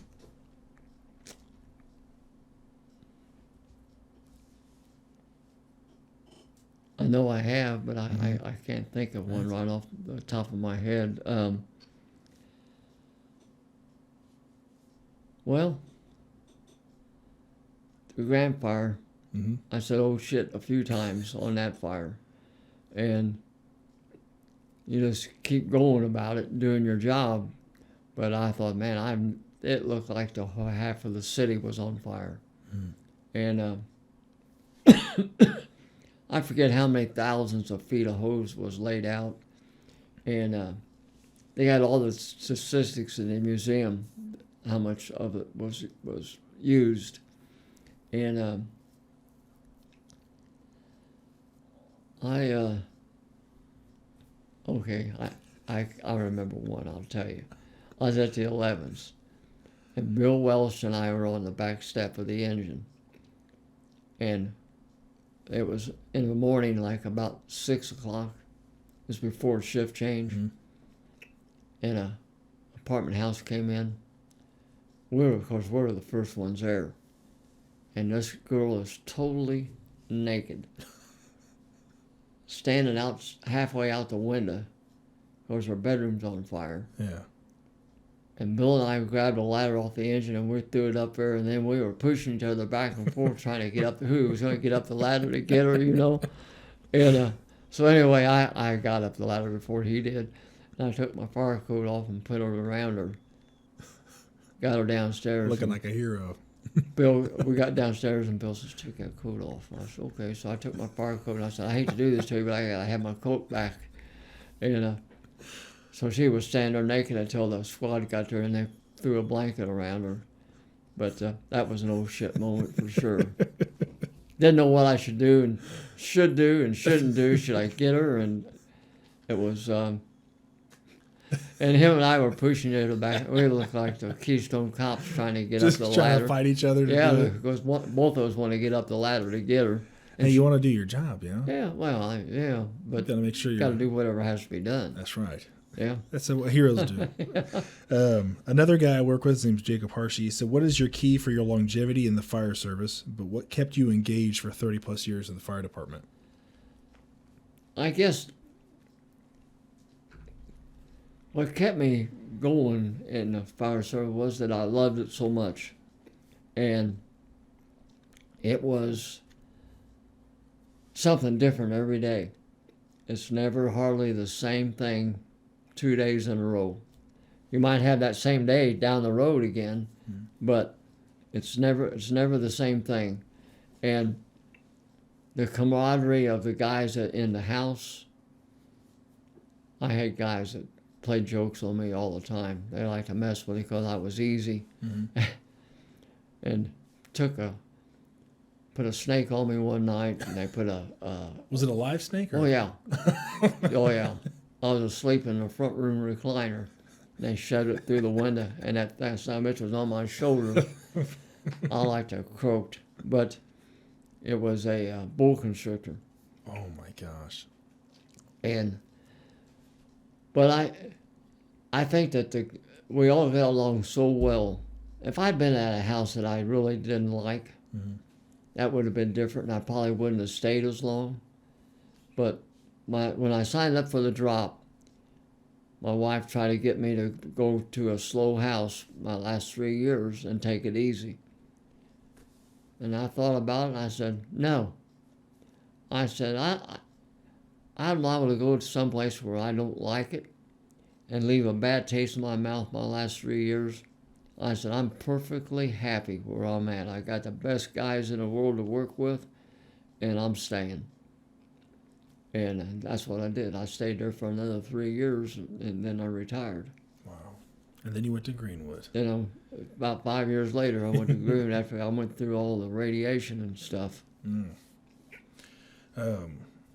Another guy I work with, his name's Anthony Wheat. He's a new guy, brand new. His dad was John Wheat from Greenwood.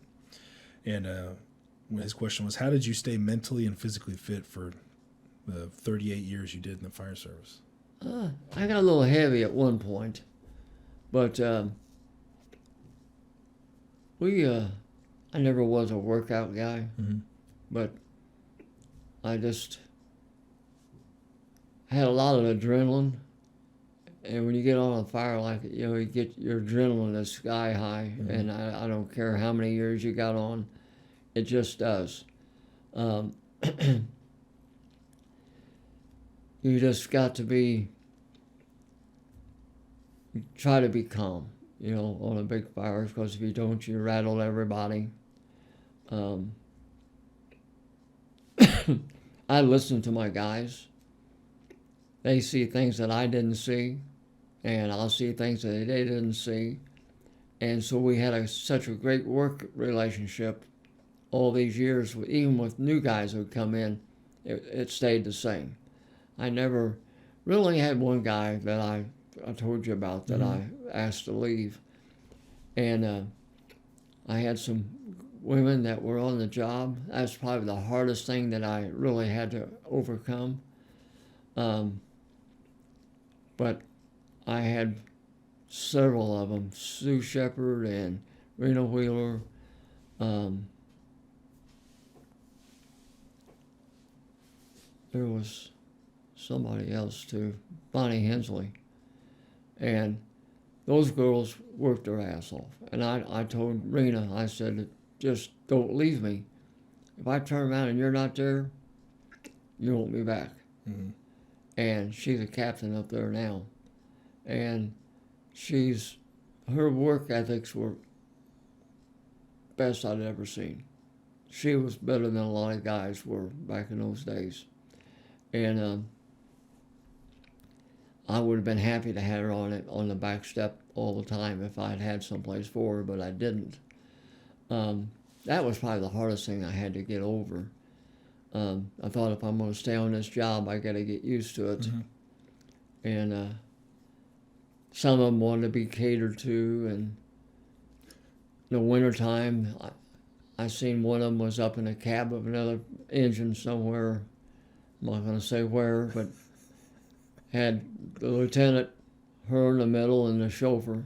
Oh, my gosh. And the other poor guy in the back was freezing his ass off, and she's up front where the heater was. That blew me away. And I did have a little talk with the I thought you were going somewhere else with that one.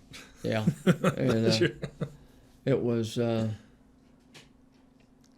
as long as they could do the job... Mm-hmm. Kelsey's the one that blew me away. Oh, yeah. That girl is... Her work ethic is... I've never seen anybody with a better work ethic than what she's got. The guys at the 27s told me they love having her there, that she's a hard worker. And they got the chauffeur up there. I don't know if I even told Kelsey, but they got the chauffeur up there believing that she's got another guy, another fireman that's really abusing her. And he's ready to go kick his ass. He wants to know who it is, and because he's got a thing about Kelsey, but he's a big guy. And but yeah, they just a lot of jokes on each other, but that's what makes it fun, And we always did things together. Even on our off days, a lot of times we would all go do something, and we'd go eat with our wives.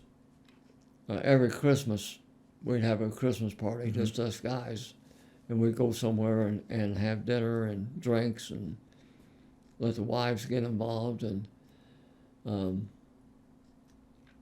it was great. It was just the best job in the world. That's all I can say. I can't say enough things. And you tell these young kids that once you get through the academy, it's a different story. Mm-hmm. And it's not all this yes sir, no sir crap. Of course, there are some lieutenants that make you want to do that, or captains. I never did. Don't call me sir. And but I enjoyed working with everybody. I really never only had the one guy, and that was it. Mm-hmm. And all three shifts, we all got along good. The captain and I had a few words a few times, but I always stuck up for my guys. I went home one morning, and the captain got on my chauffeur about something, and it wasn't his place. He called me home. I turned around and went back up to the 27s, and I walked in there, and I told the captain, I said, we need to talk. Took him to the back room. I said, look, anytime that you need something from one of these guys or they're doing something wrong, it's not your place to take care of it. If they're not working on your shift, they're on my shift. You tell me and I'll take care of it. Don't give them any grief. That's all I'm telling you. And we've been friends ever since. And heck, he retired not too long after I did. And he's a different guy after he retired. He got all the heat off of him, I guess. I don't know, but he's just a different guy. But speaking about the younger guys that are coming into the fire service, actually I talked to Sean Grass and asked him about a question for you.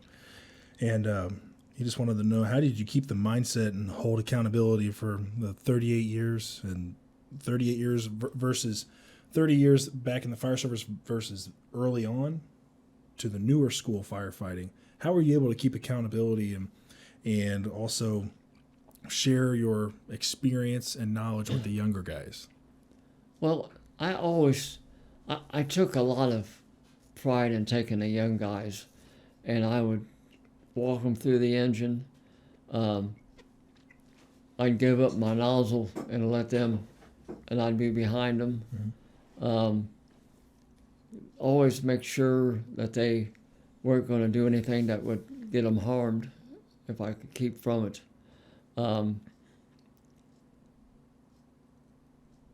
I had a lot of good subs.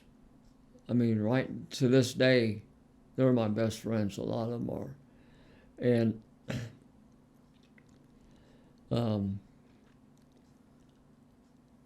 I think by staying involved in things helps you get through the day sometimes. And I always treated everybody the same. Never gave anybody. Tried not to. I probably had some favorites, but I never. I don't think I ever raised my voice to any of the guys in the 20 years at the 27s. Never didn't have to. And I kept telling them guys, I kept playing the jokes on them. I said, well, when I retire, you're going to get somebody come in here and take my place, and you're going to wish I was back, and you wish you wouldn't have given me all the grief that you give me, just kidding with them. Yeah. And sure enough, they got somebody that came in there that, I can get that. Okay. And, but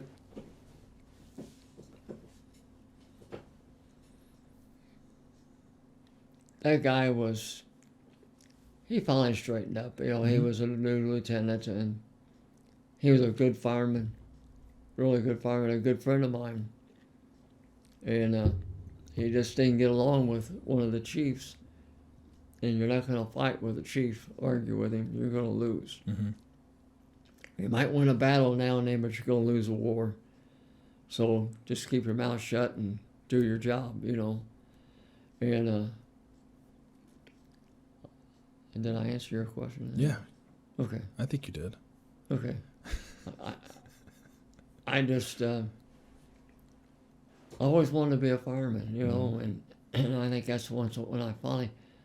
Let me tell you how I got on the job, real quick. Yeah, tell me. Okay. I was at Greenwood as a volunteer, and I was wanting to go up to Indianapolis, and my dad knew the chief up there, and he called him and told him to tell me to get my ass up there that day to get my paperwork, and he'd make sure that I was in this next class. I never interviewed, nothing. If I had to go through what these kids go through today, I probably would have never made it. I don't know. But I went up there and signed my papers. The only guy I talked to was a shrink, and I think he needed to be talked to. Somebody needed to listen to him, but it was... that's how I got on, wow. and I was in the next class to start, mm-hmm. And it's the best thing I ever done.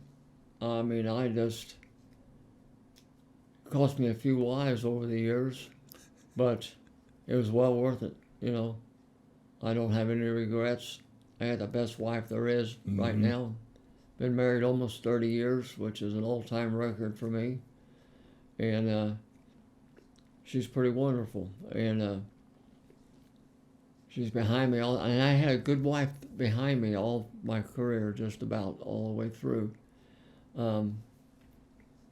She pretty amazing, and if you get a good wife that's behind you, it takes a special woman that you You're going every third day for 24 hours.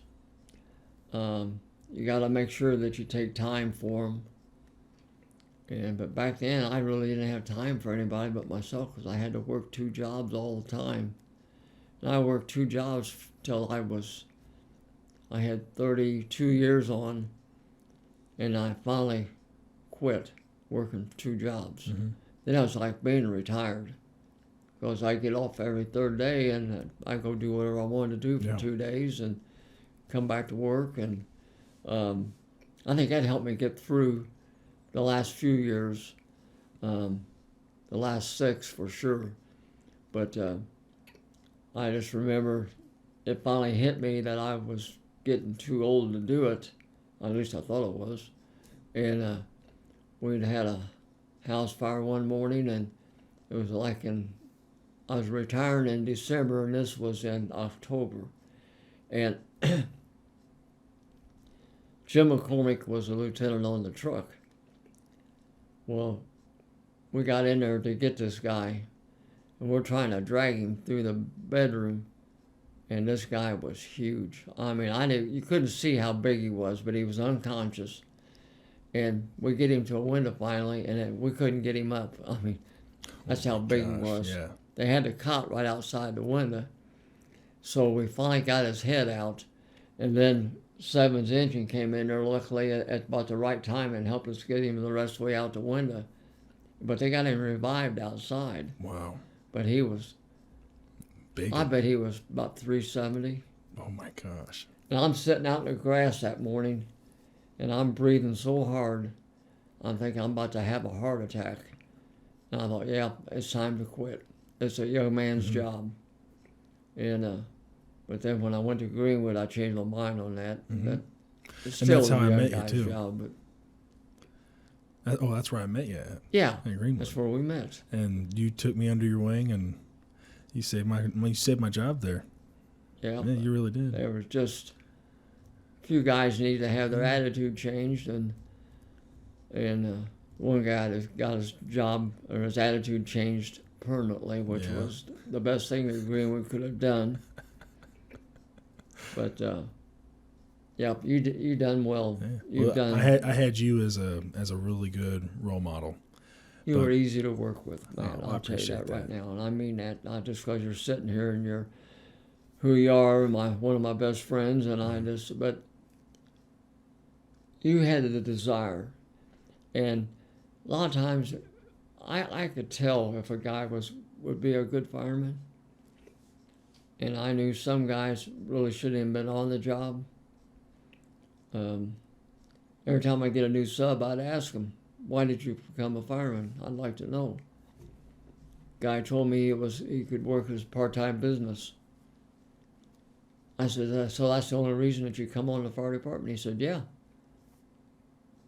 I said, "Okay." So I went in and called the shift commander, and I said, "I want this guy out of here this morning if you got somewhere to put him." Told him what he'd said, and I said, "I just don't have, I can't worry about him. And he doesn't have any interest in the job whatsoever."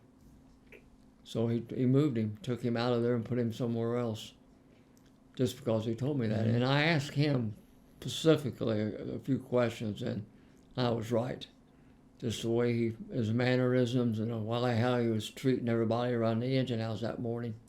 A couple of guys wanted to hit him in the head. And I thought, well, this guy ain't going to work out. And that's when I asked him, and I thought, yep, you're out of here.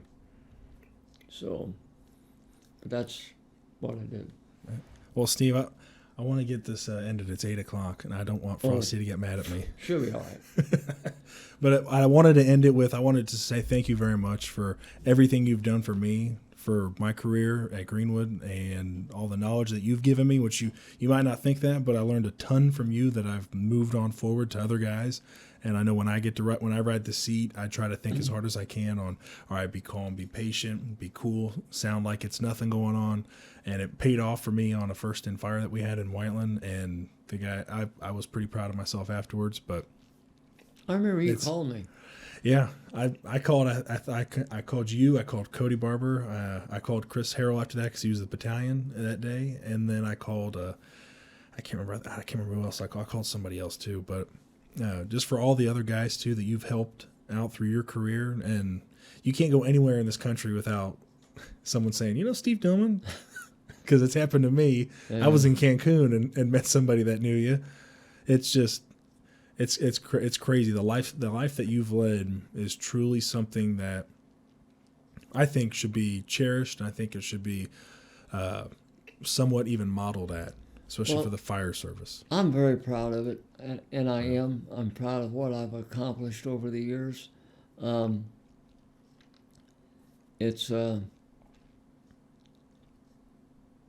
really never had anybody that I really had a discussion with. Yeah. And but it's water under the bridge, and I don't care about it. I don't even think about it anymore until we were talking about it. Yeah. But he's a good guy, and I'm glad that I'm sure he's a lot happier at what he's doing now. Yeah. I think. Maybe. Oh, well. But thank you so much for taking the time and coming over. You can edit a lot of this stuff, you know. I mean, I can, but I don't know. We'll see how it goes. We'll see how it goes. Okay. Anybody can make a complaint. Well, Matt, I appreciate you letting me talk to you, and I've enjoyed it. I've never done a podcast. I wasn't even sure how they even worked. This is it. But this is it. Yeah. I don't know. We'll see. I might get 5 views on it. I don't know.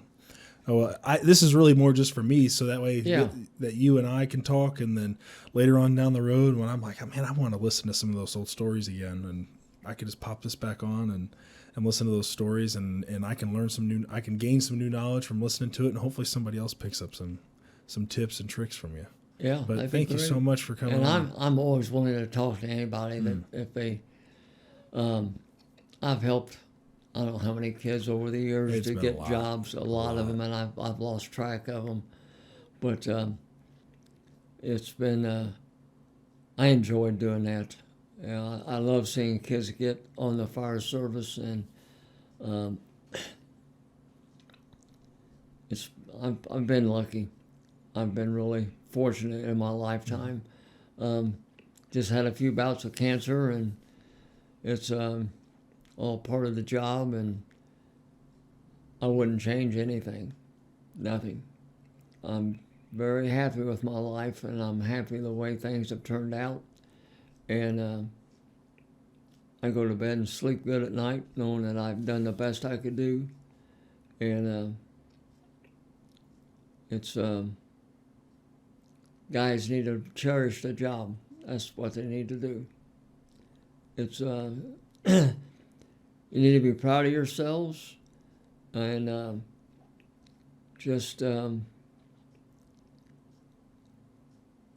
need to be proud of yourself. Once you get on the job of being a fireman, it's the best job in the world. That's all I can say. I tell these kids all the time, if you want to be a fireman, it's the best job there is. And I've been trying to tell my nephew, Colin, don't be a cop. That's what I told him too. He won't listen, and he's in the last thing, and he's got to talk to the psych doctor at Carmel. He's all the way through the Carmel process, but he wants to go on IMPD, and I said, why do you want to go up there and deal with all them people? I said, nobody likes a cop. I'm telling you that right now. There's a lot of good policemen that get a bad deal right now, and it's just I don't know. It's just a bad deal. I just wish Colin would sign. Maybe he'll watch this and change his mind. Yeah, probably not. I've done everything, but of course he's too big to do anything with. He's a big boy. Yeah. Well, Steve, I think this is a great place to end. I really appreciate you coming on. Thank you very much. I enjoyed it. I did. Good. Maybe we can do it again sometime. Yeah.